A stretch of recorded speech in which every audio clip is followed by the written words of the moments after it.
This is just for the sake of you guys, and I let you live with David. Please put David first. What exactly do you mean by that?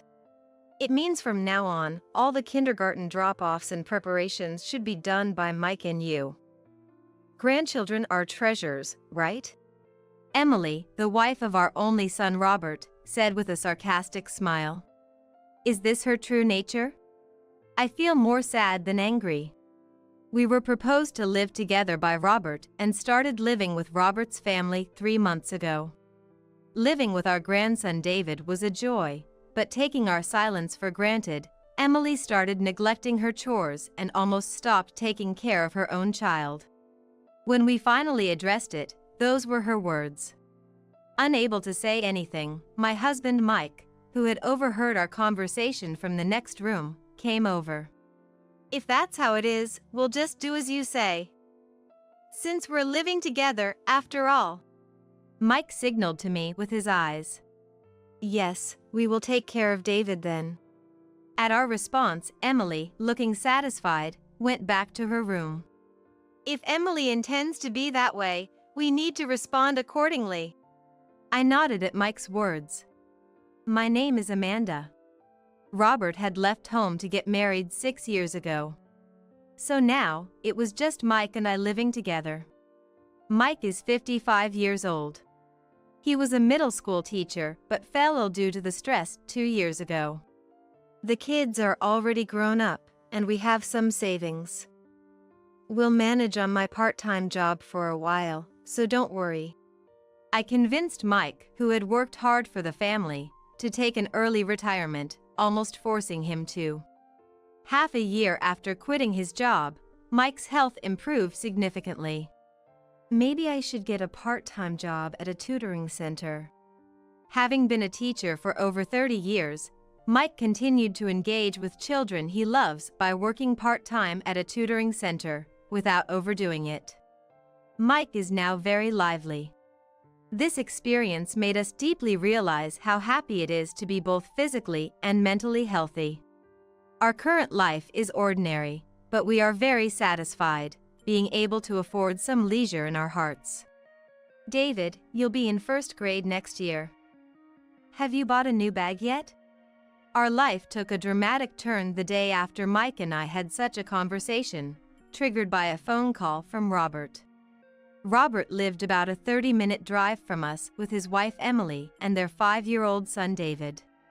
Though we often reached out to see our grandson, it was rare for them to contact us. But then, Robert made an unusual call. It's rare to hear from you. How are you three? Did you buy David a new bag yet? I couldn't help but bombard him with questions. No, not yet. It's about time, isn't it? If you and Emily are okay with it, we'd like to give it as a gift for his school entrance. That would be a great help, Mom. Robert's voice brightened for a moment, but then there was a pause. What's wrong? Well, I actually wanted to ask if we could live with you at your house. Live with you, SR? I was at a loss for words. Robert apologetically explained that his family was currently facing financial uncertainties. As David grows, expenses will increase, right? Emily and I discussed that we should start saving now. So, Emily is also hoping to live together? That was surprising to me. Emily had quit her job when she got pregnant with David and had been a housewife ever since. Although Robert chose her and she's not a bad person, I've always felt a barrier and couldn't quite get a grasp on Emily. Normally, one would resist living with their in-laws. Emily is positive about it. In fact, she was the one who suggested we live together. I was utterly surprised by Robert's words, but there's nothing happier than being able to always be with David. I immediately agreed. Is this my home from today? Yes, let's live together. Yay! A month later, Robert's family moved into our house. David brightened our home. Emily, hangers go here, and spare detergent is stored here. I showed Emily around. Amanda, thank you. Thank you too, for suggesting we live together. Though I still feel a barrier, I actively try to engage with Emily to build a good relationship. Emily was quiet at first. I did the cooking, but Emily willingly took care of the other chores and shopping. Emily seemed like such a good person. It's no wonder Robert fell for her. Living together, I finally started to feel positive about Emily. However, her true colors began to show gradually. Your cooking is so bland, always vegetables, very plain, isn't it? Emily, who is picky about food, started to complain about my cooking. Sorry. As we get older, we tend to prefer lighter food. But I make sure it's nutritious and healthy.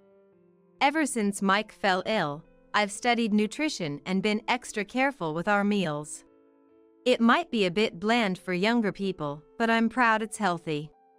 Emily started to complain about other things too.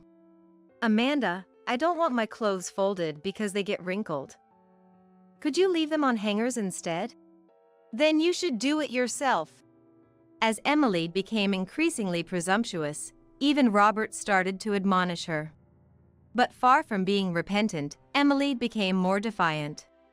In this day and age, you should be grateful just to have someone live with you. Hearing this, both Mike and I felt upset, but considering the ongoing living situation, we kept silent. Taking our silence as consent, Emily became more unbridled. Initially, she took care of David's kindergarten drop-offs and preparations, but gradually, even that seemed too much for her. David, what about kindergarten? Mom said I could take the day off today. Let's play, Grandma. She started letting David skip kindergarten whenever she didn't feel like preparing. A housewife, yet not even taking care of her own child. I was truly astonished. But that was just the tip of the iceberg. Today you're going to kindergarten. Oh? What about lunch? That morning, I realized Emily hadn't prepared lunch. A bad feeling washed over me, and when I checked David's kindergarten bag, I found only a small bread bought from the grocery store. Sending a kindergartner with just a small bread for lunch. I couldn't stay silent this time. Emily, this is too much. As a housewife, you should at least prepare something more nutritious for him. But Emily threw unbelievable words back at me. You and Mike aren't working long hours, are you? You have plenty of time. I'm doing you a favor by letting you live with David. Please put David first. What do you mean by that? From now on, you and Mike should take care of all the drop-offs and lunch preparations. David is a treasure, isn't he? Emily said, smirking sarcastically. Is this her true nature? I felt sad beyond anger. Unable to say anything, my husband Mike, who had overheard our conversation from the next room, came over. If Emily says so, then we'll just do as she says. Since we're living together, after all. Mike signaled to me with his eyes. Yes, we'll take care of David ourselves. At our response, Emily, looking satisfied, went back to her room. After a while, Emily left the house dressed up, all by herself. If Emily intends to be that way, we need to respond accordingly. I nodded at Mike's words. That evening, Robert came back after Emily and David had gone to bed. I hate to bother you when you're tired, but... We reported today's events to Robert. I'm really sorry. I'll talk to her. Robert, already exhausted from work, had even more to worry about. We couldn't trouble Robert, who was working hard for his family, any further, and we couldn't let Emily do as she pleased if we were going to live together. We have a good idea. Would you let us handle it? I said, patting the worried-looking Robert on the shoulder with a smile. Then, we prioritized taking care of David as Emily had demanded. I took over preparing David's lunch. Mike was in charge of kindergarten drop-offs and pickups. With us taking care of her child, Emily started waking up only after David had left for kindergarten and often disappeared somewhere, dressed up, during the day. Sometimes, she would spend the whole day in pajamas, lazily using her mobile phone at home. Honestly, Emily's behavior was nothing but a nuisance, but Mike and I had decided not to say anything to her. Then, taking our silence as consent, Emily's selfishness escalated even further. One day, Emily hadn't returned home by the time David was supposed to go to bed. Where did Mom go? It's late, isn't it? Let me try contacting her. Worried, we decided to call Emily. Hello? Emily's carefree voice came through the phone. Hey, where are you? If you're going to be late, you should at least let us know. Then, she responded with something we hadn't expected. I forgot to tell you, but I'm at a hotel in Monterey right now. A hotel in Monterey? Yes. I'll be back by tomorrow evening, so please take care of David for me. The call was abruptly ended. We hadn't heard anything about a trip. Mike and I exchanged looks and sighed. Where is she? David looked anxious. She said she has some errands and can't come home today. David, let's sleep together tonight. How about we read the quiz book we borrowed from the library the other day? Yeah. Mike skillfully distracted David and took him to the bedroom. Just then, Robert came home. Did you know Emily went on a trip? Robert frowned. A trip? What are you talking about? Where did she get the money for that? Robert sighed deeply. I'll have to talk to her properly. Don't worry, we plan to make Emily take full responsibility. We're looking after David, so don't worry. It seemed like Robert sensed we had a plan. All right. Robert reluctantly agreed. But from now on, you should manage the household finances. Don't give Emily any money except for an allowance. Until now, Robert had been giving his entire salary to Emily, who managed the household finances. So he had no idea how much was being spent or saved. But that had allowed Emily to do whatever she wanted. Following our advice, from the next month, Robert only gave Emily an allowance of $200, and nothing more, strictly adhering to this rule. $200 isn't enough for anything. Emily protested vehemently. I think that's enough. When Robert said that, Emily fell silent. The people next door have brand name bags, and we have. Initially, Emily complained every time she saw Robert, but after Robert spoke harshly to her, she stopped complaining. You're not doing household chores or taking care of the children, so you should work. Emily vented her frustration on Mike and me. So it's because you always make vegetable dishes that aren't tasty. Ah, here we go again, so annoying. Despite Emily still complaining about my cooking, we didn't back down. David says he loves it, though. Yeah. I love Grandma's food. Nice, David. Sorry, but we're prioritizing David. We skillfully used Emily's own words, think of the grandchildren first, to quietly retaliate. It's so loud in the morning. One morning, Emily came out of her room, looking angry. We thought of making a swing for David. Thanks to being able to spend time with my grandson, I've found a new hobby. Thank you, Emily. No sooner had I spoken than the sound of a hammer hitting wood echoed throughout the house. Emily grimaced, but seeing David's eyes light up next to Mike, she couldn't say anything more. Also, Mike started doing DIY projects deliberately when Emily was at home. It's so noisy. Against Emily's complaints, I held my ground. Looks like he's making a chair for David right now. When you think of the grandchildren first, you just want to make things for them. Is there anything else that would be good to make? I smiled warmly at Emily, who glared at me and then retreated to her room. Contrary to Emily, who was accumulating dissatisfaction with daily life, David grew more attached to us day by day. Robert, I can't stand living in this house anymore. One evening, I overheard Emily exploding with complaints to Robert. David seems very happy here. He hasn't caught a cold since we moved in. And aren't all the chores and David's care being taken care of for you? It's about time you change your attitude, or you'll regret it. Robert warned Emily. After that, Emily's attitude improved slightly when Robert was around. However, Robert often went on business trips. During those times, Emily reverted to her old ways, staying out late and doing as she pleased, completely ignoring Robert's words. 8 months had passed since we started living together.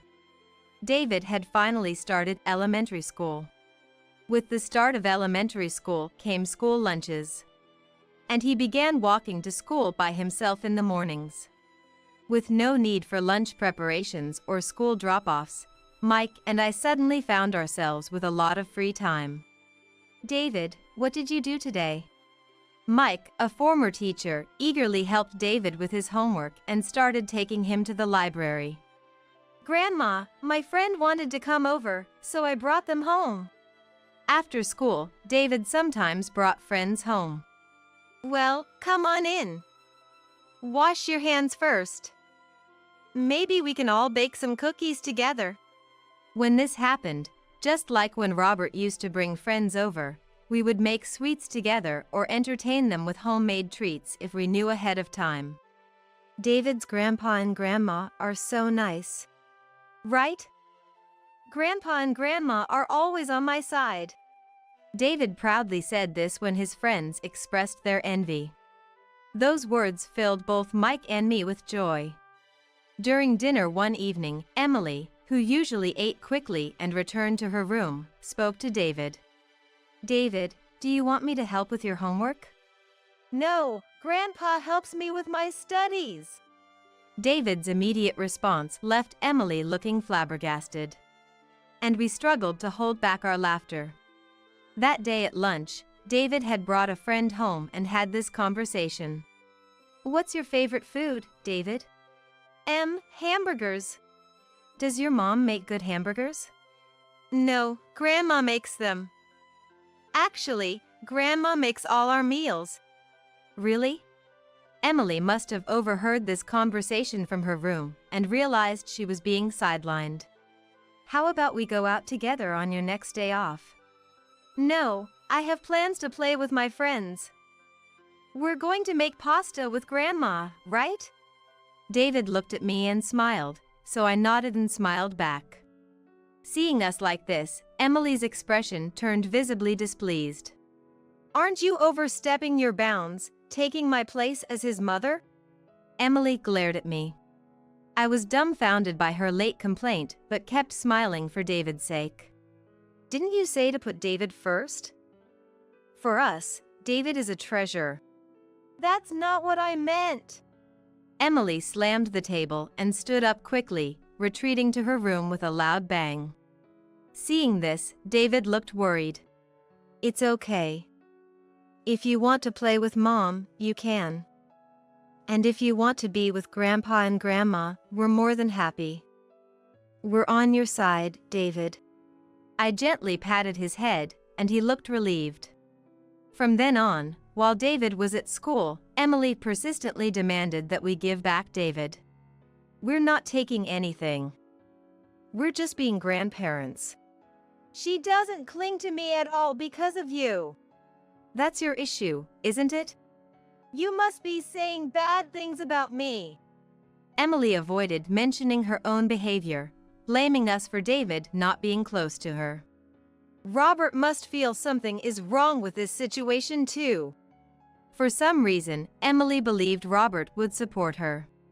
Since Emily refused to listen to us, we decided to discuss the matter when Robert returned from his business trip 2 days later. Robert, please say something to Mike and Amanda. As soon as Robert returned, Emily ran to him with her complaints. Having been briefed in advance, Robert sighed deeply. It's your own fault. Robert coldly rejected Emily. In a surprising turn, Emily then turned to David for sympathy. "David, you like Mom more than Grandpa and Grandma, right?" David walked over to Mike and me and firmly grasped our hands. "Grandpa and Grandma are always with me, they listen to me, and they teach me. I love Grandpa and Grandma a lot." Hearing David's words, Emily's face twisted. "Are you betraying your mother?" Emily's angry shout echoed in the room, causing David to flinch. To take her anger out on David like that. Mike and I could no longer contain our anger. "Mike, could you take David upstairs?" Mike gently embraced the frightened David and, as I suggested, took him to the second floor for safety. With the living room quiet, I slammed a thick envelope on the table. "What's this? A detective agency?" Hearing detective agency, Emily was taken aback. Without a word, I dumped the contents of the envelope onto the table. "What is this?" Among the spilled contents were photos of Emily holding hands with a man, entering a room together, clearly indicating an affair, along with a report from the investigation. We had been puzzled why, despite Robert's average income, we had to live together. Suspicious of Emily's behavior of neglecting her child and idly enjoying herself since living with us, we had hired a detective agency. To our shock, it turned out Emily was having an affair. Emily, under Robert's glare, looked down and trembled. "You've betrayed our family. I want a divorce right now." "Wait, it's not what it looks like." Emily's pleas were brushed aside by Robert. "What's not to understand? To you, we're just in the way. Go to your lover." I had never seen Robert so upset. To see my son suffer like this. My anger was unbearable. "I'm sorry. I went too far. I won't do it again. Please forgive me." Emily desperately apologized, hoping for forgiveness. "There's no way I can forgive you." "Then I accept the divorce. But I won't give up David." After all this, her audacity was astonishing. I was dumbfounded. "You won't get custody," I admonished, and Emily glared at me. "David is my child, born from my own body. I won't hand him over to anyone like you." Emily's hostility was blatant. "For the past year, we've almost exclusively taken care of David. You've neglected your child and even had an affair. With so much evidence, there's no way you'll get custody. We'll also be seeking compensation for the affair through lawyers. If you have any objections, we're prepared to go to court. Just pack your things and leave immediately." Thus, Emily was forcibly made to leave our home. After Emily left, Robert sat down, defeated. "I'm sorry for hiring a detective agency without telling you." I apologized to Robert while gathering the affair evidence back into the envelope. Mike and I had agonized over whether to tell Robert the truth after discovering the affair. We had hoped Emily might change. But with no signs of change from her and her unjust treatment of her own child, we couldn't forgive her.